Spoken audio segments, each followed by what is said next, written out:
এই ফুল মজলুম, এই পাখি মজলুম, এই তরুলতা মজলুম, এই শ্রমিক মজলুম, এই গরিব মজলুম, এই পানি মজলুম, এই নদী মজলুম। তো এই মজলুমের জন্য আজকে আমরা আমাদের এই শোক জানালাম।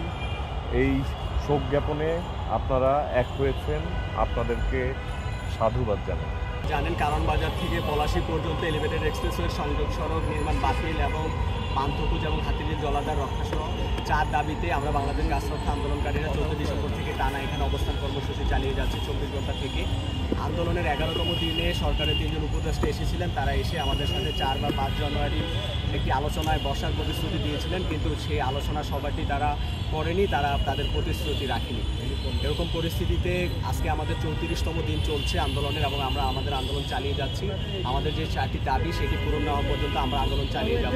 আপনারা জানেন এই পান্থকুঞ্জ পার্কে এই এলিভেটেড এক্সপ্রেসওয়ে উন্নয়নের করাতে আসলে 40 প্রজাতির 2000-এর বেশি গাছ কাটা হয়েছে। সেই গাছে বগুনতিল পাখি ছিল, কাক ছিল, মুনিয়া ছিল, অন্যান্য প্রজাতির পাখিরা ছিল এবং কাঠবিড়ালি ছিল। তারা তাদের আবাসস্থল হারিয়েছে, আমরাও আমাদের অক্সিজেনের আধার হারিয়েছি। তো আজকে আমরা এখানে একটি প্রতীকী শোক আসলে আমরা এখানে উপস্থাপন করেছি যে গাছেদেরও আসলে হত্যা, গাছেদেরও আসলে জীবন আছে, তাদেরকে আসলে যখন কাটা হয় তখন একটা বাস্তুতন্ত্র একটা মানে পুরোটাই আসলে হত্যা করা হয়। তো তাহলে কি উন্নয়ন প্রকল্প হবে না?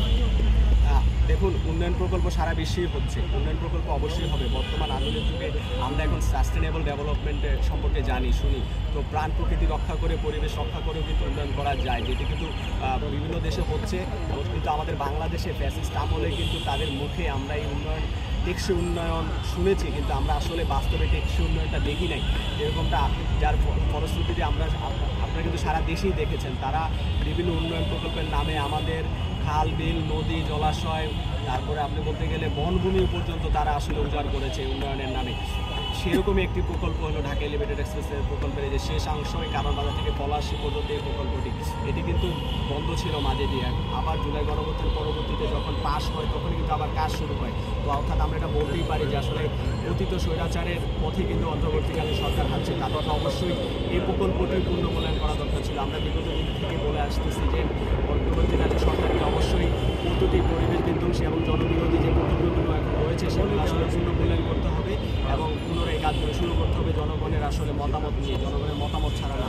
এই প্রকল্পটি কিন্তু জনগণের কোনো মতামত নেই, এই প্রকল্পটিতে জনগণের সদিচ্ছা নেই, তাদের অংশগ্রহণ নেই। এটি কিন্তু সরকারের যারা আমলারা রয়েছে, সেতু বিভাগ এবং চীনা কোম্পানি, বিদেশি কোম্পানির আসলে স্বার্থ এই প্রকল্পটি জুড়ে। তারাই এই প্রকল্পের শেয়ার হোল্ডার, তারাই আবার ঠিকাদার।